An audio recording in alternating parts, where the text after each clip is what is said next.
Well, hello everybody and welcome to Fire and Forte. I'm Hannah and I am thrilled to be introducing Lisa Caffery today from rural Queensland. Hello, Hannah. Thank you for having me. It's great to have you. Now, I was hoping for some visual proof that you were dialing in from rural Queensland, and I hear that we were close to getting that. We were so close. I'd set up my laptop and I had the beautiful backdrop and the gum trees and the chooks were clucking away and just the digital connectivity, it started lagging. I did a test and I had my 11-year-old in my office and he goes, "Oh, Mum, this is terrible." And the backdrop was beautiful, but unfortunately the technology let me down. So I've had to come back into my boring office at my standing desk that I spend a lot of time at and dial in from there. Well, there sounds like something needs to be done. I've often heard about the connectivity in some rural areas. So it seems like the evidence is, maybe when 5G is really fully rolled out or NBN, we'll have you outside for volume 2. Yes. I'm hearing a lot of good things about Starlink as well. So that's next generation. That's Elon Musk's internet, satellite internet. So a lot of people are trying that out in the bush at the minute as well. Amazing. So that's happening at the moment in the Australian bush. Yes, absolutely. Fantastic. Okay, amazing. I mean, technology and all things STEM is definitely something that I want to talk about because I've seen some of the projects that you've been involved in. So that's one brilliant segue. But I want to, introduce you to the audience. I'm really thrilled to be seeing Lisa to you. Lisa, along with the organizations that she works with, is making a big difference to people, community, and environment. And this is in a number of ways in her day-to-day jobs, of which she's got a portfolio career, I would suggest. As the board chair of Sunwater Limited and the deputy chair of the Central Queensland Hospital and Health Services, these roles clearly have a direct impact to the local community and a really important one. And let us just point out that you're right. We've got a female chair talking to us today. And just before we started the call, I said, "Lisa, do I talk about you being a chairman? That word seems incorrect. What do we say now?" And Lisa informed me that she's eradicated the word chairman from both of those organizations. Is that right? Or you're still on the case? No, they pop up every now and again, but I started about 15 months ago I was appointed as the chair, but throughout Sunwater, they were still using the term chairman. And I thought, why do we need to make that position like have a gender identity? It's irrelevant. So we have definitely got rid of that word. It's fantastic evidence of leadership already there, and hopefully that is something that we can see more of happening. I've just read an article that across the Australian Stock Exchange, only 10% of those businesses have got female chairs. Now, you're involved in some fantastic and really innovative work in the environment and social sector. Lisa has founded her own advisory consultancy business. Now, they advise businesses, not-for-profits, and government on their ESG policies. So we'll have to probably talk a little bit more about ESG because now businesses are so, and not-for-profits, etc. It's such a key central part that what's all of these businesses and organizations doing to make the world better. But finally, as if that's not enough, Lisa did complete her PhD in 2021 with a real focus on health equity in rural areas. Now, I think that is an area that is something that must be a real passion for you and something that then you can probably actually contribute to with your board role as well. So it's so interesting to learn more about your journey and see how much there clearly is a conviction and passion that you're actually able to apply in your career as well. So thank you so much for spending the time with us today. And I'm going to start by saying, what's it like being the chair of a board and what does that involve? I worked for Central Queensland University back in the late 90s and early 2000s, and I had to go and present to the council. And I went into this boardroom and there were about 15 people and there was this older gentleman at the end and I can remember thinking, wow, how do you get into this room? And it was where all the decisions were made. And from that point on, I sort of thought, well, that's the pointy end of business. And that's where I love strategy and I love governance. So I sort of unknowingly started to to seek out opportunities. And it really started in the volunteer space, but that's sort of a long way round. But now, sort of 7 years on, I was appointed as a board chair of a government-owned corporation. It's called Sunwater, is the largest bulk water provider across Queensland. And I think we have 19 dams and 64 weirs, and provide about 40% of industrial and bulk water to farmers and irrigators and industry across regional Queensland. And it was my first board appointment of a large entity. So it was pretty daunting, I have to say. But I see leadership as a team sport. So I'm just the first among equals. And fortunately for me, I entered into a boardroom with some fantastic other people. And my role is really about forming the team and getting the most out of the team. So I suppose one of my lessons in that role is you don't have to be the smartest person in the room or feel like you're the smartest person in the room. It's actually about having really clever people around you and getting the best out of them. It's tough. It's very demanding. You've certainly got to be on the ball, but I think I'm the youngest female board chair of a government-owned corporation in Queensland, and probably potentially the most remote as well. I don't know of any other female board chair in their 40s who lives in a rural and remote community. It's an honour. Absolutely. And I suppose that really reflects in your network. Who do you have that's around you? Is there any kind of group of similar female board members? Because they're obviously not near you, but is there a group that regularly can meet and support each other in a different place or over Zoom? That's probably been one of my challenges, is that, you have this ambition. I'm in the country, but all the action's in the city. So COVID was, terrible from a health point of view and for people. But for me, connectivity wise, people realized, we can connect on Zoom, on Teams. It just opened my world up. And I've always been able to connect with people, but now my network, I've got a fabulous group of amazing women that I've been able to connect with in Adelaide, in Melbourne, in Sydney, and in Brisbane, and they're only a phone call away or a Zoom or Teams away. And I do try to get down and attend conferences. I'm sort of lining one up with another girlfriend in March, and hopefully we can both go to that in Victoria. So it's the strength of having those highly capable women really helps, because sometimes you do need to phone a friend and just say, hey, I'm thinking about this. What, have you ever had that problem? Have you ever experienced this situation? And they're like your trusted network of girlfriends and colleagues that really help you work through different situations. Because I guess that's problem solving as well, isn't it? Regardless of gender, it's also to have some peers, or to also have someone outside of the current organisation that you're working in to bounce something off. And it's not gendered. I should say my mentor is a wonderful gentleman who has been incredibly generous with his time and knowledge and helping me through different stages. So yeah, it's not just females. I'll put it out there. There's some really great fellas that have helped me along the way too. And the journey to getting to where you are at that board level, I'm wondering if it's not just that women are at the level just below that, so maybe exec, on the exec board, but is it that women start dropping off? Like, what was your experience of that pathway to that role? Well, I have the most unconventional role, because I haven't had that opportunity to be an executive in a corporate office like yourself and like a lot of my peers, because I live about 1,000 kilometres away from the capital city. I was thinking,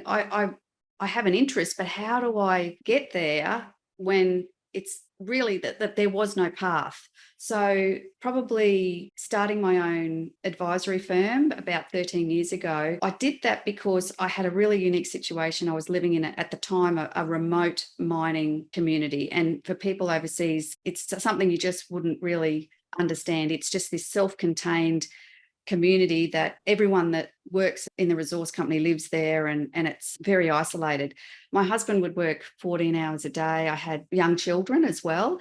And I thought, how can I have a career but be so isolated? And so, I just created a career path for myself. And that's where my Caffery group came from. So just using my networks and picking up some fantastic clients all over Queensland and with major corporations as well. So even though I wasn't in the sandpit, I was sort of around the outside, and that's the path I guess I made. And as I said, very unconventional. So you have your KPIs and the CEO has their KPIs. I mean, that's probably in the language that I use in my career. Is it similar to that they need to be held to the business's promises that have been made to the customers and to the board? Exactly. And well, the role of the board is to set the tone and the culture and the strategy. And once we've done that, that's our obligations. We then give it to the CEO, and it's his job to execute and make sure that the strategy the board set is actually implemented. So it's pretty clear guardrails then. And that's how I like to operate, is the targets are there. But as a chair as well, we're there to work as a team as well. In the case of Sunwater, I see water as the most valuable natural resource of our state. You can't do anything without water.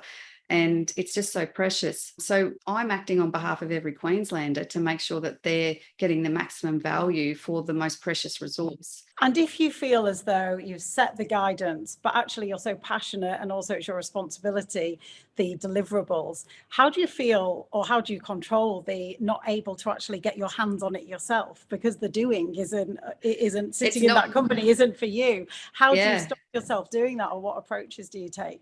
Yeah, I think that can be a real challenge for some board members and for new people. Maybe when I started out, my board chair in health would say, get out from the muck and weeds.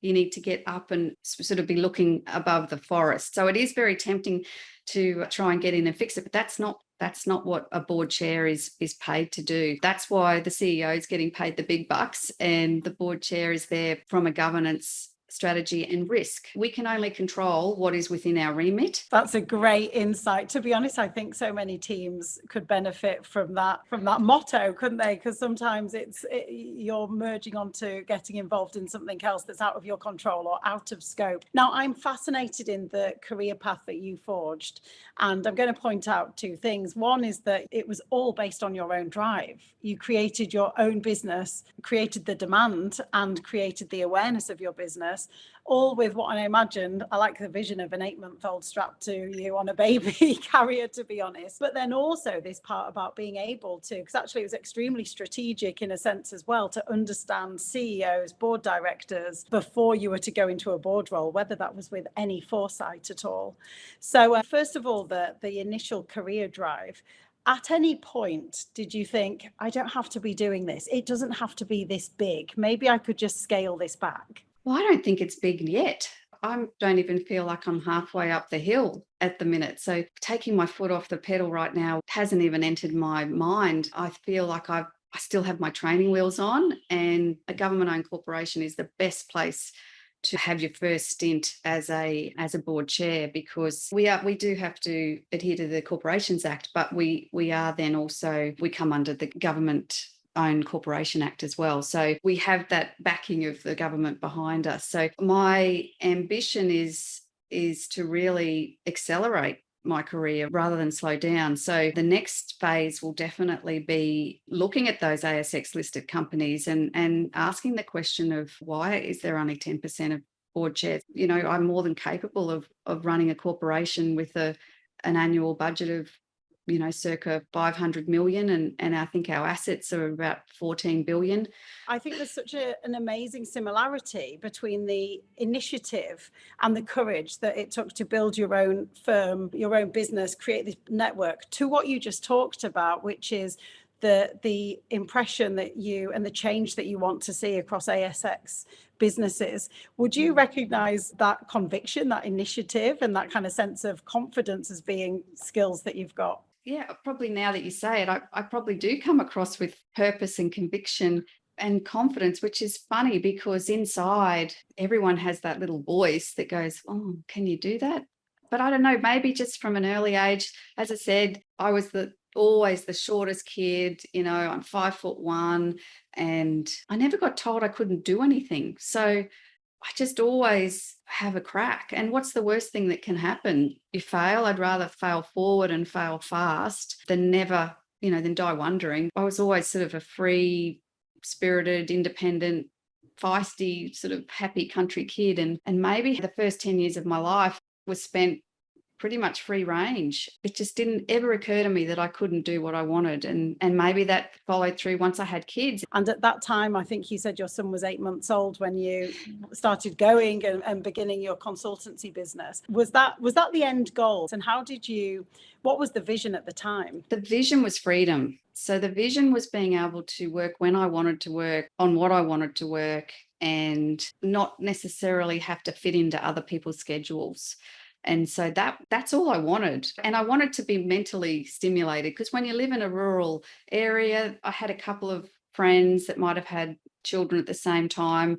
I think at the time I was finishing off my master's in public relations. So that was keeping me, academically sort of stimulated and interested. But once that was done, it was more about creating the work and creating the lifestyle that I actually wanted to live, because I didn't want to be locked into 8 to 5 job 5 days a week. It wasn't practical, especially with my living remotely. So yeah, that was my motivation. It's understanding your lane and what you're really good at and what you can deliver. And I think when you're having those initial conversations with people, if you feel like it is outside your area of expertise, it's always better to walk away than dig yourself into a hole. Yeah, I suppose as a business founder, when there's potentially a minimum or an amount of capital or income that you want to get in a certain month or year, that must be a harder decision. So is that something that to new founders is maybe a word of warning, or that is to be careful around that temptation? I was having this discussion with a very good friend of mine who's also founded a rural consulting firm. And she said one of the best tips she ever got was find 2 or 3 foundation clients that you love working with and that that they pay their bills and that you're on a retainer with them. So you've got guaranteed work, guaranteed money, and that whatever else happens, you can pay your bills and you can live off that amount. So work out what is that amount, and then find those core clients that your bread and butter.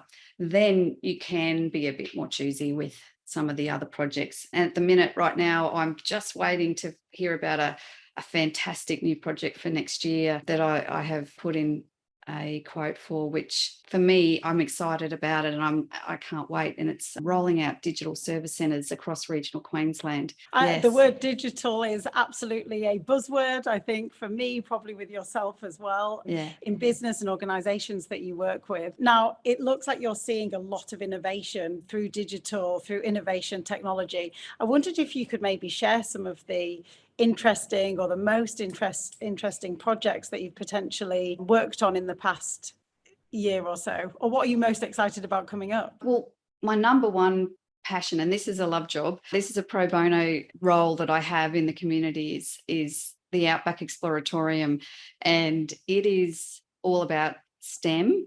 So science, technology, engineering and maths. And it's been going for about 27 years and in my little hometown of Emerald. But what it does is delivers informal after school and out of school STEM programs for country kids.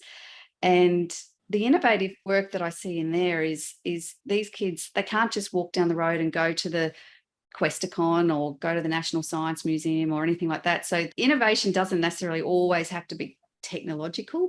The innovation is in the thinking and delivery of how you deliver these sort of things. So being in the outback and having limited resources, and the internet's not always great, just that innovation. Well, how can we deliver robotics to a bunch of 12-year-olds or 10-year-olds in the bush? How do we teach them about coding, or what about AI?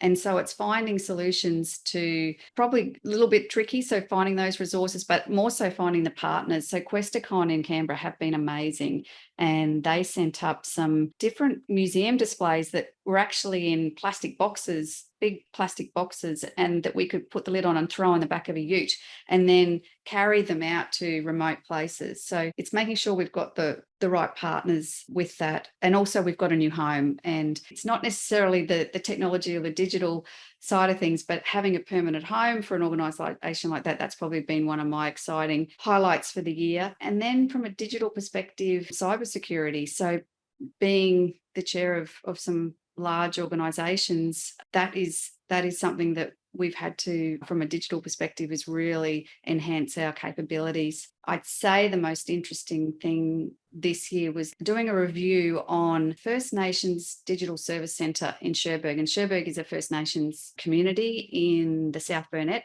And what they've done is partner with a major corporate company, Fujitsu, and they've actually set up a digital service centre where they have got First Nation people being able to be trained on country. And then they do, I think it was like a 13-week boot camp, and where they're actually learning digital skills. Then they're guaranteed a job in that service centre on country, and they're proper, meaningful, paid work with a major corporate. And I think Fujitsu's involved. I think Australia Post may also be involved. And so my vision and my hope is that early next year I'll be able to have a look and document and map that model, and then see how could we also look at other First Nation communities across Queensland and create real jobs. That is amazing. I mean, you've just covered 3 really big topics there. Let's start with STEM education. Number 2, cybersecurity, and number 3, education, First Nations, but also into employment. And I think on that last point, I'd not heard of that model. I wondered, from a terminology point of view, does that mean within the First Nations, like not having to move to a metropolitan area? Yeah, that's so. There's in Queensland, there's 17 distinct Aboriginal and Torres Strait Islander communities. So for example, near me, there's a community called Woorabinda, or up off the coast of Townsville is Palm Island, and that is a designated First Nation community.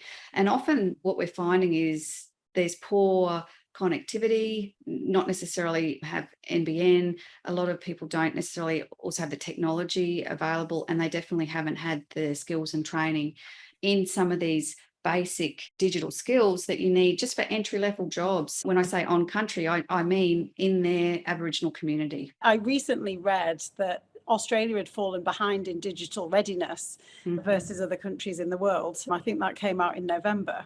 And you think, well, why are we falling behind? And you look at these programs like this could really help to bring us more forward, couldn't they? By educating people at school levels in different communities. It's problem solving, to be honest, as well as equipping people with a really great purpose and great career.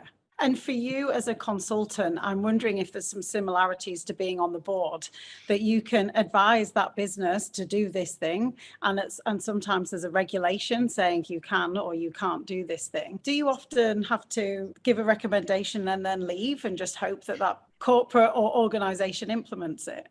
That's the difference, is as a consultant, then going in and having a look at the big picture, and you've got a fresh set of eyes. And that's why big companies bring in consultants, and also for that expertise, because you're looking across lots of different businesses and lots of different sectors, and you can bring that wealth of knowledge and experience in and then make recommendations. But that's where the job stops. And I think that's why I like the board governance roles, is it's a long game. And we're taking those reports and then we're looking at the recommendations and we're weighing up risk and making business decisions based on our risk appetite, and then seeing it through and implementing. And as a consultant, you don't get to necessarily see the fruits of your labour or the recommendations. Down the track, maybe, if you get invited back in, you get to see what actually came of it. But as a chair, that's front and centre, is actually making sure that we're following the rules, that we're meeting our obligations, and that we're operating within the governance framework. Interesting. I can imagine seeing so many great opportunities that businesses, especially with their scale, could make a difference of. You must be so hopeful that they'll implement some of the things that you propose. I was looking at your career and your education and wondered specifically around, you studied journalism at university. It's so interesting at this point when we kind of stop, look back on our careers and think, wow, look what's happened, because you've gone from journalism to, which is super interesting, PR, governance. But earlier in the conversation, you stated the value of assets of the infrastructure at Limited, which was, I mean, you'll have to remind me of the numbers, but first of all, wow. And second of all, what's been that journey? What have been the lessons, and what have been the moments of, well, what have been the skills that you've gained across that that journey that have got to where you are today? Well, unfortunately, wasn't one of those people that grew up thinking, oh, I want to be a nurse, or I want to be a doctor, or I want to be a pharmacist. I just wanted to have fun. So I didn't have that burning desire for that career. I liked writing, so I wasn't really sure what I'd do. So I went and studied journalism, and I was okay at it. I probably got better and better with age. I learnt pretty quickly that probably journalism wasn't for me. And a pivotal experience, I don't know whether any of you listeners or viewers would remember this, but when I was at high school, we had a thing here in Brisbane, or when I was living in Brisbane at the time, called Expo 88. And every 4 years there was a World Expo. And somehow I jagged a week's work experience in the PR team at Expo 88. And it was the best fun. I'm not a person that would stand in front of the camera, and I like doing that behind the scenes sort of work. And that probably is a common thread, because being a chair, you're not really out front. You're leading, you're steering the ship. But the jumps from journalism, public relations, and then that communications, and it was all about engagement and people. And I think if I had to say how I ended up where I am, it's just that skill with people. Just get to the heart of what each person brings, and what their values are, and how we could work together. Meeting people seems to be a forte, shall we say. But for you to go out and meet all of these CEOs and make your own stakeholder connections when you were building your own company, that was obviously a skill that you had, that you got to probably nurture throughout the years, that then helped you build your business, I'm thinking. But data is so prevalent now in all careers, as is tech. So I was thinking, how did you manage to adopt more and more data into your career and your skills? Data is everywhere, and actually especially in health, because you think about every time you go to the doctor or the hospital, they're just taking all this information, and we collect so much data, but we don't actually analyze a lot of it. And I think that's going to become more and more of an issue. Maybe AI will help solve a lot of that. As far as my relationship with data, I think decision making, we really need to make sure that it's evidence-based. And that's where my main, I guess, relationship with data is now, is in the boardroom, and asking those questions, making sure that we're actually getting the right data. Actually, there's a great book by Adam Grant.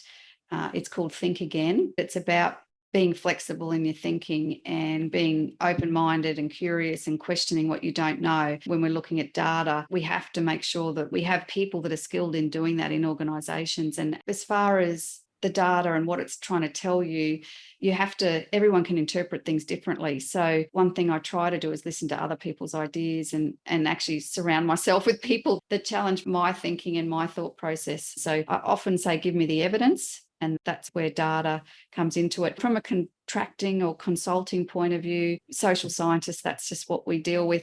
Australian Bureau of Statistics and other data sources. You've got to show the rationale of why then you're making the recommendations that you're making. So one thing that I've noticed is your humility, I think, from the very beginning of this call, given that you've got such a business of your own and a great role with the many boards that you work with.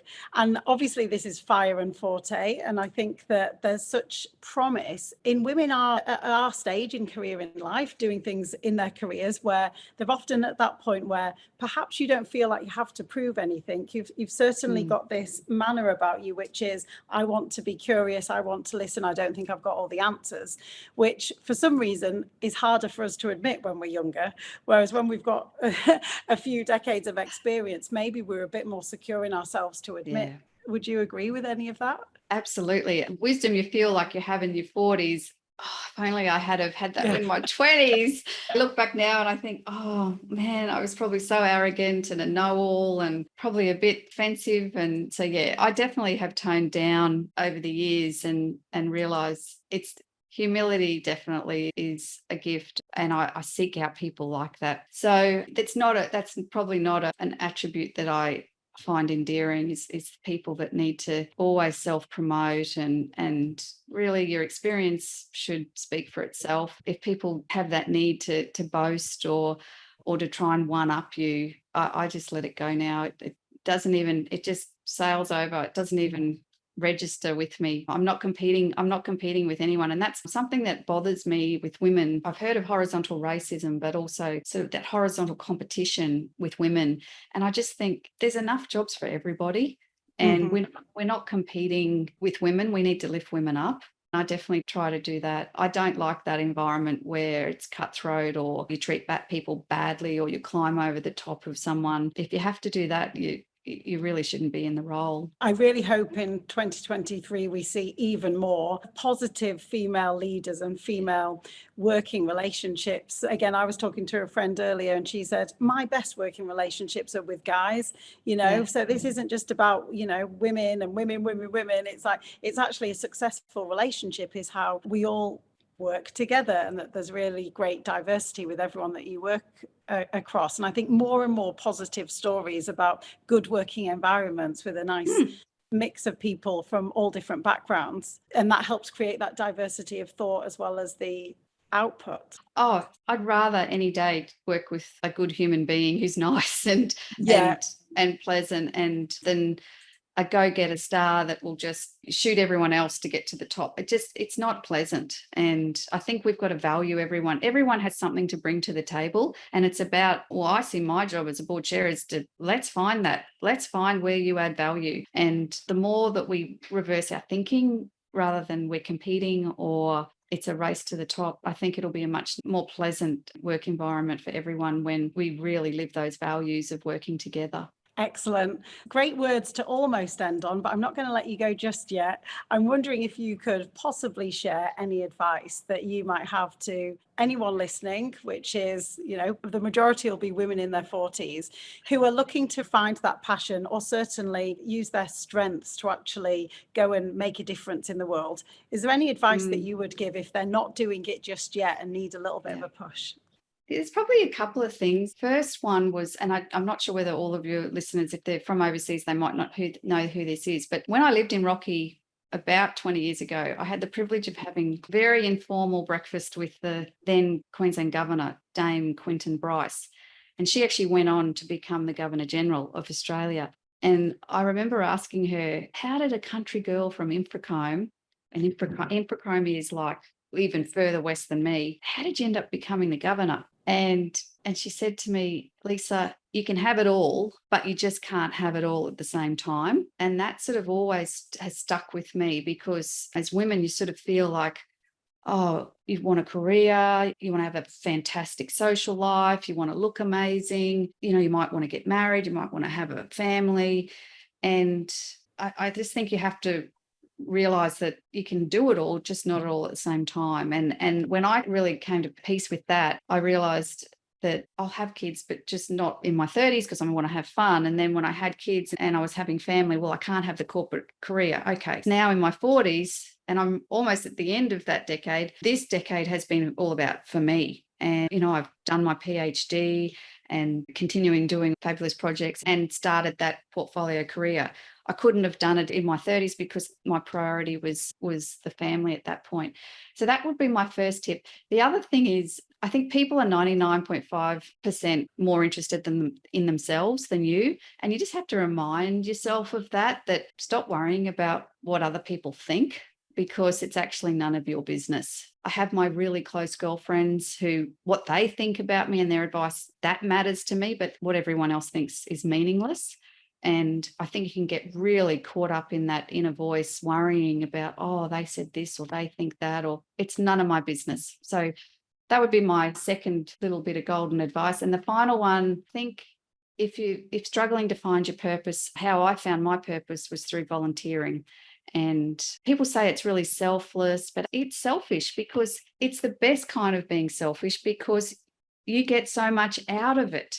And you learn, you feel great, you get to contribute, you get to be part of something bigger than yourself, you meet new people, you can feel like you're making a difference. I actually learned all my board and governance skills by volunteering. So even though in my 30s, I said you can't have it all, I was focusing on family and my business, but I was volunteering because in the back of my mind, I thought, I really like this governance and leadership. And that's where I cut my teeth. It was in the not-for-profit sector. So go and volunteer. And I think people spend way too much time on social media and going down dark holes and looking at what everyone else is doing. Stop it, get your head up out of, the device and actually go and do something, and you be the person doing rather than watching other people do. And probably the final thing was never stop learning. And education has just been pivotal in my life. I wouldn't say I'm the smartest person in the room. I think I've said that several times, but I've been blessed by having fantastic educational opportunities, and not all of them are formal either. Even reading books, listening to podcasts, enrolling yourself in a micro-credential, like Google now have these amazing courses that you can do online, and you can do it at your own pace. They've got fantastic resources, and I think Microsoft have also set up some different certificates. So people that say, oh, I don't want to go to uni, well, you don't have to go to university, but you can keep learning and you can keep upgrading your skills. So that's 4 things. They're all amazing, and they're very straightforward to some extent to apply. They are things, if you stop thinking what other people think about you, if you realize you can't have it all, take some of that pressure off. If you get learning and volunteering, I mean, I really do hope that that's the top of some people's New Year's resolutions this year, if they don't already, because like you say, great way to contribute, great way just to feel good. By the sounds of it, you might also move forward in your career subtly as well, if you choose the right kind of opportunity. So they're really wonderful pieces of advice. Thank you so much for your time. It's been just a whirlwind of information. I mean, you say you're not the smartest in the room. You're probably one of the smartest people that I've ever met. So thank you. Oh. Yeah, thank Absolutely. you. That's been incredibly interesting. So all the very best with everything that you're working on this year. And I wish you all the best and good luck with this podcast and your ambitions for 2023. I can't wait to watch your trajectory and see what you achieve next year for yourself as well. Thank you so much. High five to everyone on fire at 40. Thank you. Thank you.